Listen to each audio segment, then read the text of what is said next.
మళ్ళీ తిరిగి వైఎస్ఆర్ కాంగ్రెస్ పార్టీ మీద ఏదో రకంగా రోజుకొక డైవర్షన్ పాలిటిక్స్ చేసి వైఎస్ఆర్ కాంగ్రెస్ పార్టీ నాయకులు పడవలు వదిలేశారు, పడవలతో బ్యారేజీని డ్యామేజ్ చేద్దాం అనుకున్నారు. ఈ రకమైనటువంటి దుష్ప్రచారాలు చేయడం మీదే కదా ప్రభుత్వం. చేయండి, ఎంక్వైరీ చేయండి.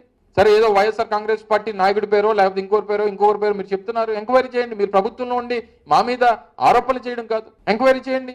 ఈ రకమైనటువంటి తప్పుడు ప్రచారాలు, మీరు చేయాల్సినటువంటి కార్యక్రమాలు చేయడం మానేసి, ప్రజలు ప్రాణాలు గాలికి వదిలేసి కాపాడాల్సినటువంటి ప్రాణాలని కాపాడడం మానేసి ఇంత నిర్లక్ష్యంగా వ్యవహరించి తిరిగి మళ్ళీ ఈరోజు మళ్ళీ వైఎస్ఆర్ కాంగ్రెస్ పార్టీ మీద మీరు ఆరోపణలు చేస్తా ఉన్నారంటే అసలు ఏం జరుగుతూ ఉంది? ఇదంతా కూడా అనుమానాలకి తావిస్తూ ఉంది.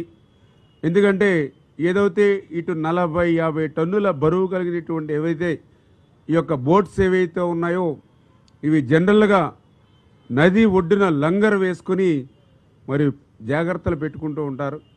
ఎందుకంటే బోటు ఖరీదు కూడా దగ్గర 40-50 లక్షలు ఉంటుంది.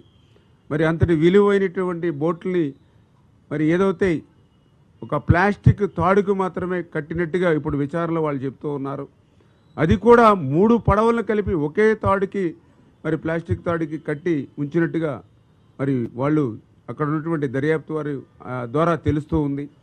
అంటే అంతటి విలువైనటువంటి ఏదైతే బోట్స్ని సైతం లంగర్ పెట్టి జాగ్రత్త చేసుకోకుండా, ఏ పడవకు ఆ పడవ లంగర్ పెట్టి జాగ్రత్త చేసుకోకుండా 3 బోట్స్ను కలిపి మరొకే ప్లాస్టిక్ వైర్కి కట్టేటువంటి ఏదైతే ఉందో ఖచ్చితంగా ఇదేనా ఉద్దేశపూర్వకంగానే ఆ ఫ్లడ్కి వెళ్ళేటువంటి విధంగా ఏర్పాటు చేసినట్టుగా ఉందా అని చెప్పి ఈరోజు దర్యాప్తు కూడా చేస్తున్న విషయాన్ని కూడా ఈ సందర్భంగా తెలియజేసుకుంటూ అదే అనుమానాలు కూడా రేకెత్తిస్తుందని చెప్పి తెలియజేస్తూ, అదేవిధంగా ఏదైతే ఈ 3 పడవలు అంటే మొత్తం 5 పడవలు ఆ రోజు మరి యొక్క బ్యారేజీని తాకితే ఒక పడవ ఆల్రెడీ ఆ బ్యారేజ్ ఏదైతే గేట్ల మధ్యలోంచి కిందకి పోయింది.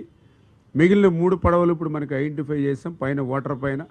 4వది ఒక పడవ మరి కిందకి వెళ్ళిందా లేకపోతే కింద వాటర్ లెవెల్లో ఉందనేది అది కూడా వెరిఫై చేస్తున్నటువంటి పరిస్థితి.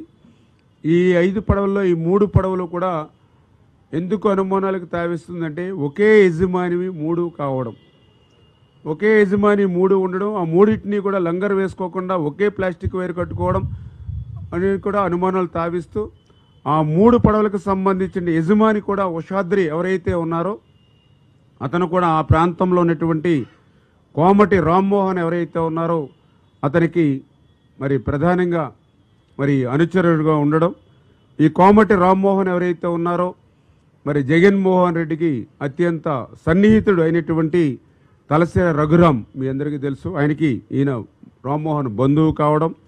మరి ఈ రకంగా ఈ రామ్మోహను అదేవిధంగా ఈ ఉషాద్రి వీరు వారి యొక్క బంధుత్వాలను కానీ వైఎస్ఆర్సీపీ పార్టీలో చేస్తున్నటువంటి సేవలను కానీ వాళ్ళు చూసుకుని ఎవరైతే అక్కడ ఎక్స్ ఎంపీ నందిగం సురేష్ గారు ఎవరైతే ఉన్నారో మరి వారి కన్నుసన్నల్లో ఆ రోజు పెద్ద ఎత్తున ఏదైతే నది పరివాహక ప్రాంతంలో నదిలో అక్రమంగా, ఎందుకంటే డ్రెడ్జింగ్ చేసి ఇసుక తీయడం ఏదైతే నిషేధం ఉన్నప్పటికీ కూడా ఆ రోజునటువంటి ఈ యొక్క వైఎస్ఆర్సీపీ ప్రభుత్వం యొక్క అండదండలతో ఏదైతే ఇప్పుడు కొట్టుకొచ్చినటువంటి పడవల ద్వారానే ఆ రోజు అక్రమంగా డ్రెడ్జింగ్ చేసి ఇసుకను లూటీ చేసినటువంటి పరిస్థితి ఉందని, ఇప్పుడు ఆ పడవలకు కూడా ఏదైతే బోట్స్ కూడా ఆ వైఎస్ఆర్సీపీ కలర్ కూడా ఉండడం, ఆ రోజు ఏదైతే అక్రమ ఇసుక రవాణాకు కానీ డ్రెడ్జింగ్ చేసేటప్పుడు అధికారులకి, ఎందుకంటే ఇది అధికార పార్టీ వైఎస్ఆర్సీపీ పార్టీ అనేటువంటి విధంగా ఆ కలర్స్ను కూడా దానికి మ్యాచింగ్గా వేసుకున్నట్టుగా ఉన్నటువంటి పరిస్థితులు కానీ కూడా కనిపిస్తున్నటువంటి స్థితి.